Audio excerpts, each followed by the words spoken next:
السلام علیکم ورحمۃ اللہ وبرکاتہ۔ الحمد للہ الذی رفع السماء بقدرته ودحى الأرض بمشیته وخلق الخلائق بإرادته واستوى على العرش كما يليق بجلاله وأشهد أن لا إله إلا الله وحده لا شريك له وأشهد أن سيدنا ومولانا محمدًا عبده ورسوله أما بعد۔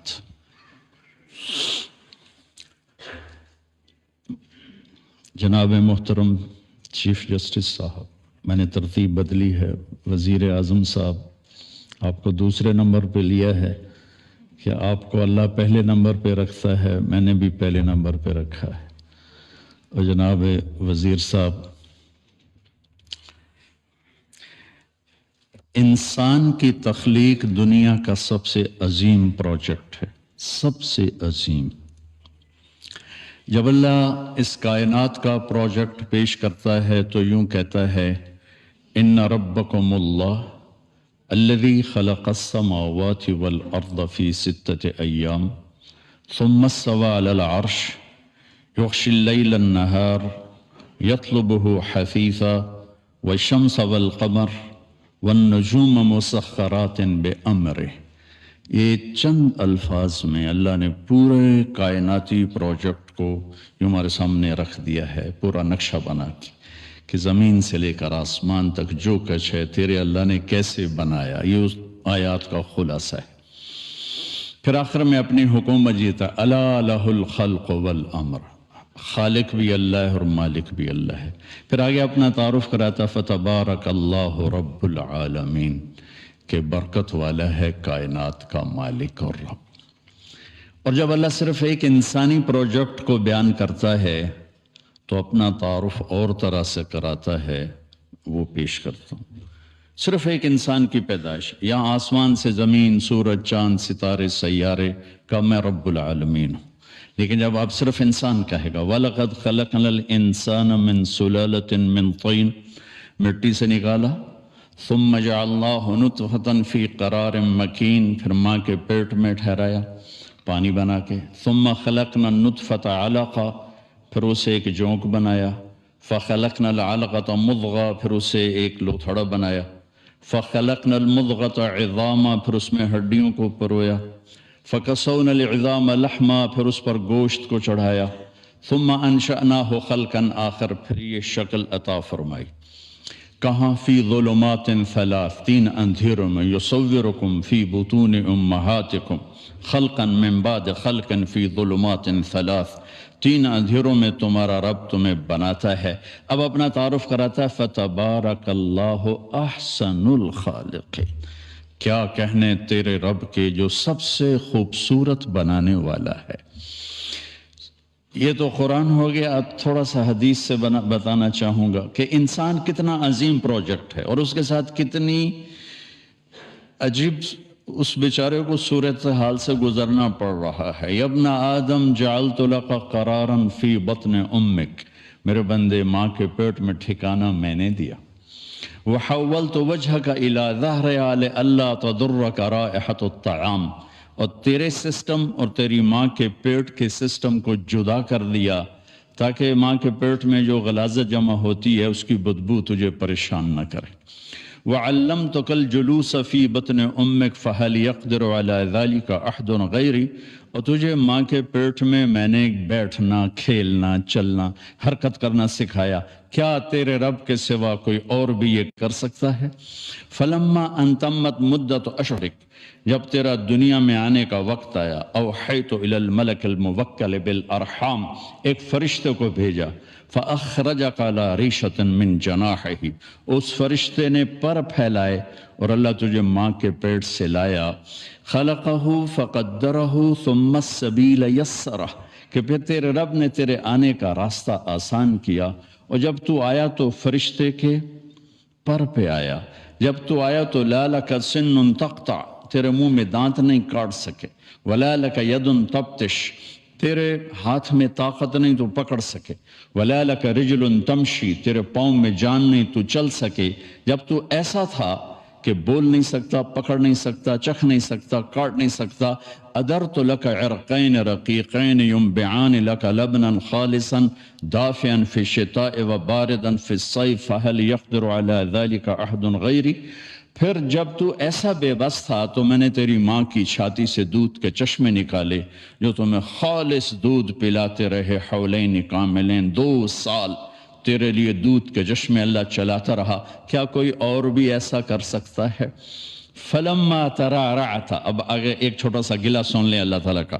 فلما ترعرعت، جب تو ایسے ایسے چلنے لگا، واشتد عضدک، اور تیرے بازو مضبوط ہو گئے، واشتد ازرک، تیری چھاتی بھی پھیل گئی، تو میرے سامنے جھکنے کی بجائے بارستنی بالمعاصی یا عبد سو، تو میرے ہی خلاف کھڑا ہو گیا اور مجھے ہی للکارنے لگا. ہکذا جزاء من احسن الیک، جو اچھا کرے اس کے ساتھ یہ کیا جاتا ہے.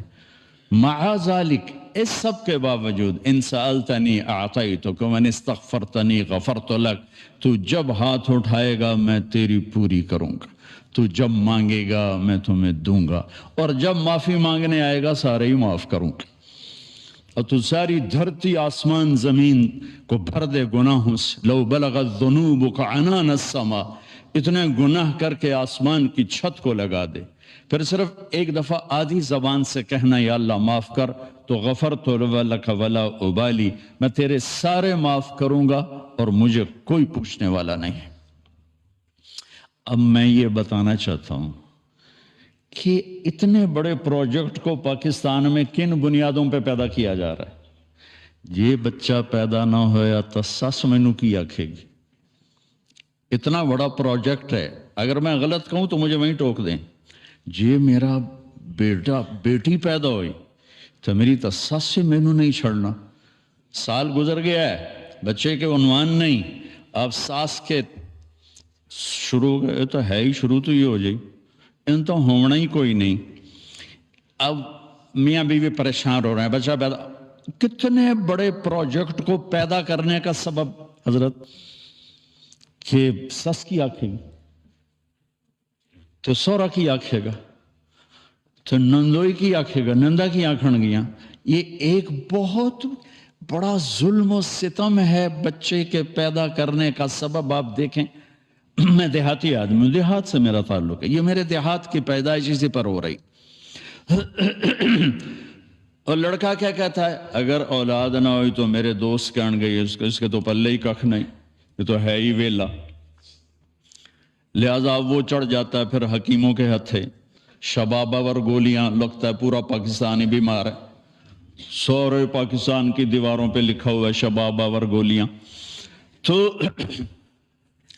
دوسرا سبب کیا ہے جو میں دیہات کا بتا رہا ہوں، میں دیہاتی ہوں، کہ 5 پتر ہو گئے نا بس مینو پھر کوئی پرواہ نہیں، کما کے لے آون گے مینو کھواون گے. مزدور آدمی، غریب آدمی، اسے کوئی پریشانی نہیں ہے کہ بچے 2 یا 6 یا 50. وہ کہتا جتنے زیادہ اتنے ہی ٹھیک ہے، کیونکہ میری مزدوری بنے گی اور میرا گھر چلے گا. تو وہ کہتا ہے جتنے آ جاون اتنے مزدور، 5 بچے 5 مزدور، 10 بچے 10 مزدور. ابھی چند دن پہلے وہ ایک ہمارے گاؤں کے 10 بچے ہو گئے آدمی کے. میں نے کہا اپنی بیوی دا آپریشن کرا، اگر جو آدھی میں نہیں کریں دی تو اپنا کرا. تو میں حقائق پہ بول رہا ہوں. اس کی آنکھیں گی، سورا کی آنکھیں گا، میرے دوست منو کی آنکھن گے تو پلے کچھ نہیں ہے. اور غریب کیا کہتا ہے 10 کٹھے ہو جاؤں گے، دیاڑیاں کر کے لے آؤں گے میری روٹی. مالدار طبقہ کیا کہتا ہے میری جائیداد کا وارث پیدا ہو جائے. میری جائیداد کہاں جائے گی؟ میں نے اتنے بنائے، میرے اتنے پروجیکٹ، میری اتنے ملے، ان کا وارث کون ہوگا؟ اگر کوئی بچہ نہ ہوا تو پھر وراثت کوئی اور لے جائے گا، وراثت دوسرے لے جائیں گے. تو ان ساری چیزوں کے پیچھے جو سبب ہے جناب عزت معاب، وہ جہالت ہے. آپ کانفرنس کر رہے ہیں اسلام آباد میں، مسئلہ درپیش ہے پنجاب، سندھ، KPK اور بلوچستان کے دیہاتوں کا، کہ وہ لوگ ان تک علم پہنچا ہی نہیں. اور میرے رب نے اپنے حبیب کو کہا الم نشرح لک صدرک وعلمک ما لم تکن تعلم، میرے محبوب میں نے آپ کو کتنا بڑا علم دیا کہ آپ کا سینہ کھول دیا، اور میں نے آپ کو وہ بتایا جو آپ جانتے نہیں تھے، میں نے آپ کو اتنا دیا اتنا کسی کو نہیں دیا، الم نشرح لک صدرک۔ پھر اللہ اپنے نبی سے کہہ رہا ہے وقل رب زدنی علما، میرے محبوب آپ مانگیے میں آپ کو علم دوں، زیادہ علم دوں، فوج دوں، لشکر دوں، یہ نہیں کہا کہ مجھ سے مانگیے میں آپ کو زیادہ علم دوں۔ پہلی وحی میرے رب کی میرے نبی پر اتری اور امت کو پیغام دے گے اقرأ بسم ربک الذی خلق خلق الانسان من علق اقرأ وربک الاکرم الذی علم بالقلم علم الانسان ما لم يعلم۔ اور اس سے پیچھے حدیث کو کٹیں تو 5 دفعہ اقرأ آیا ہے۔ اقرأ، جبریل ایسے شیٹ لے کر پڑھیے یا رسول اللہ، اقرأ ما انا بقارن، مجھے پڑھنا نہیں آتا، فضمنی حتی بلغ من الجحد، کہ مجھے زور سے دبایا اتنا کہ میری پسلیاں درد کرنے لگی۔ اقرأ 2 دفعہ، ما انا بقارن، مجھے آتا نہیں، فضمنی حتی بلغ من الجحد، پھر زور سے بھینچا یہاں تک کہ مجھے پسلیاں درد کرنے لگی۔ یا رسول اللہ اقرأ، پہلی دفعہ بھی ہو سکتا تھا، 3 دفعہ اقرأ جبریل کی زبان سے، 2 دفعہ اقرأ میرے رب کی زبان سے۔ میرے دیس کا مسئلہ پلاننگ سے پہلے علم ہے، علم ہے، علم ہے، علم ہے۔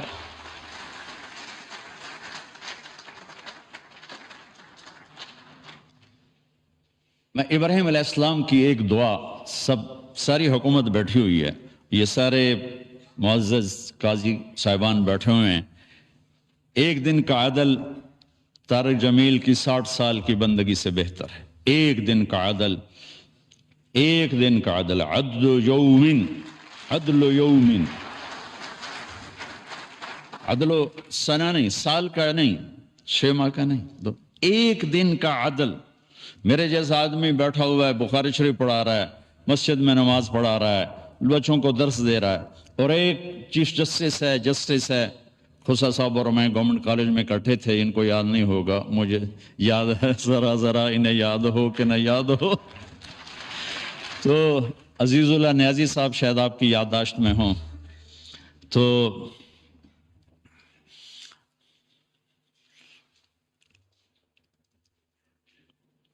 ابراہیم علیہ السلام کی ایک دعا بتانا اجازت چاہوں گا۔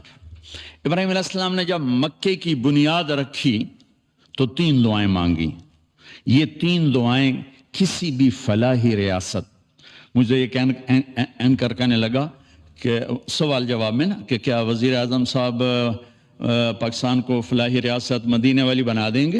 میں نے کہا بنانے والا تو اللہ ہے، ہم تو تنکا بھی نہیں اٹھا سکتے اپنی طاقت سے، ہاں حکمران کی نیت کا اثر ضرور پڑتا ہے اگر، اور یہ پہلا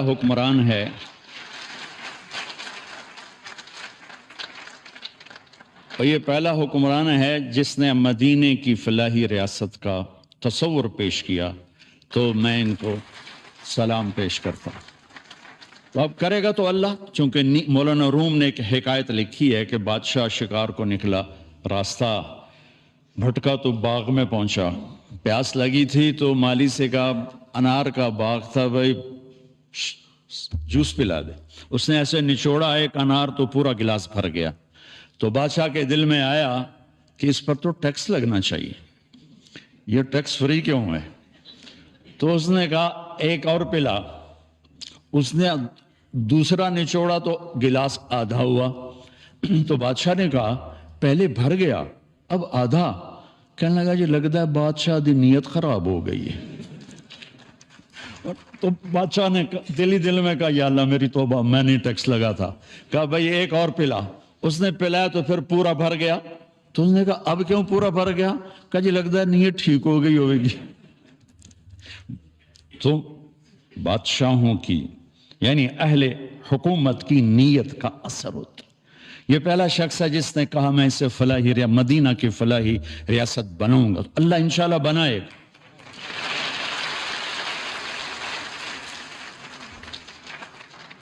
ہم یہ کیوں کہیں کہ نہیں ہو سکتا؟ کیوں نہیں ہو سکتا؟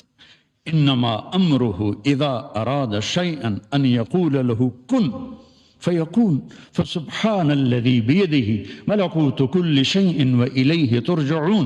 جب کرنا اللہ نے ہے تو طارق جمیل کیا اور عمران خان کیا، نیت ہماری دیکھے گا، ہمارا جذبہ دیکھے گا.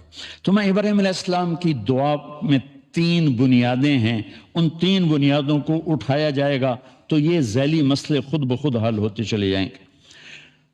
جب وہ بنیاد ڈالی تو کہا وَإِذْ قَالَ إِبْرَاهِيمُ رَبِّ اجْعَلْ هَذَا الْبَلَدَ آمِنًا، یا اللہ اس شہر کو امن والا بنا دے. فلاحی ریاست کا پہلا تصور جو ابراہیم علیہ السلام نے پیش کیا کہ یا اللہ اس ریاست کو امن والا بنا دے.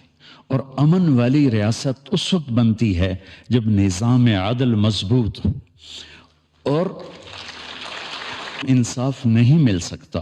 اور قانون، آپ کے جج حضرات سے سنا ہے کہ ہمارا قانون بہت کمزور ہے، بہت کم سالوں گزر جاتے ہیں ایک کیس کا فیصلہ ہوتے ہوئے. اس میں کیا کرنا چاہیے؟ یہ سارے فاضل جج صاحبان یہ بہت بڑی ہمارے پاس اللہ کی نعمت ہیں، ان کے ذمہ جو کام نہیں وہ بھی کرتے رہتے ہیں. سبحان اللہ، سلام ہے آپ کو. تو پہلی بات کہ یا اللہ اس بستی کو امن والی بستی بنا دے. دوسری بات وَارْزُقْهُم مِّنَ الثَّمَرَاتِ لَعَلَّهُمْ يَشْكُرُونَ، یا اللہ اس ملک والوں کو، اس دیس والوں کو پھل کھلا، روٹی نہیں آکھیا، پھل. پھل کا وہ کہتے ہیں جب معیشت مضبوط ہوتی ہے، اکانومی جب مضبوط ہوتی ہے. تو دوسری چیز فلاحی ریاست کی وہ معیشت ہے، اور معیشت اس وقت مضبوط ہوتی ہے جب انفرادی سطح پر تاجر سچ بولے، جھوٹ نہ بولے، سٹا نہ کھیلے، جوا نہ کھیلے، ذخیرہ اندوزی نہ کرے، نمبر 2 نمبری نہ کرے، وعدہ خلافی نہ کرے. ایک نبی کی حدیث سنا دیتا ہوں اس کے ساتھ. میرے نبی نے فرمایا 4 باتیں مجھ سے لے لو اور آنکھیں بند کر کے سو جاؤ. صرف 4 کہ 4 باتیں مجھ سے لے لو، دنیا بھی تمہاری ہے، آخرت بھی تمہاری ہے. 4 اذا کانت فیک ما ضرک ما فاتک من الدنیا حفظ امانت صدق حدیث حسن خلیقت عفت فی طعمت. میرے نبی نے فرمایا 4 باتیں سیکھ لو، چاہے اس ایوان میں ہو اور چاہے وہ تھر پارکر میں ہو اور چاہے چولستان میں ہو اور چاہے مدینہ میں ہو چاہے نیو یارک میں ہو. 4 باتیں مجھ سے لے لو. حفظ و امانت، کبھی کسی کو دھوکہ نہ دینا، سبحان اللہ، دیانتداری. صدق و حدیث، ہمیشہ سچ بولنا، جھوٹ نہ بولنا. حسن و خلیقت، اخلاق اچھے رکھنا، بد اخلاق نہ ہونا. عفت فی طعمت، رزق حلال کمانا، حرام نہ کمانا. تو معیشت مضبوط ہوتی ہے انفرادی سطح پر تاجر سچ بولے، صحیح تولے، ملاوٹ نہ کرے، کھوٹ نہ ہو، ذخیرہ اندوزی نہ ہو. اور حکومتی سطح پر ہے کہ سود کو نکالا جائے، اور ہر وہ شق جس سے مال چند ہاتھوں میں آ جاتا ہے اس کی حوصلہ شکنی کی جائے تو معیشت مضبوط ہوتی. تیسری فرمائی ربنا وابعث فیہم رسولا منہم یتلو علیہم آیاتک ویعلمہم الکتاب والحکمت ویزکیہم انک انت العزیز الحکیم. اللہ ان میں کوئی بھیج ایسا اپنا بندہ جو انہیں علم سے آشنا کرے، جو انہیں علم سے آشنا کرے، جو انہیں علم سے آشنا کرے، جو ان کا تزکیہ کرے، جو انہیں علم سکھائے، انہیں کتاب کا علم دے، انہیں حکمت کا علم، کائناتی علم بھی دے، دنیاوی علم بھی دے، دینی علم بھی دے، اخلاقی علم بھی دے، اور ان کے اخلاق کو خوبصورت بنائے. تو یہ 3 بنیادیں ہیں جناب چیف جسٹس کہ امن ہو،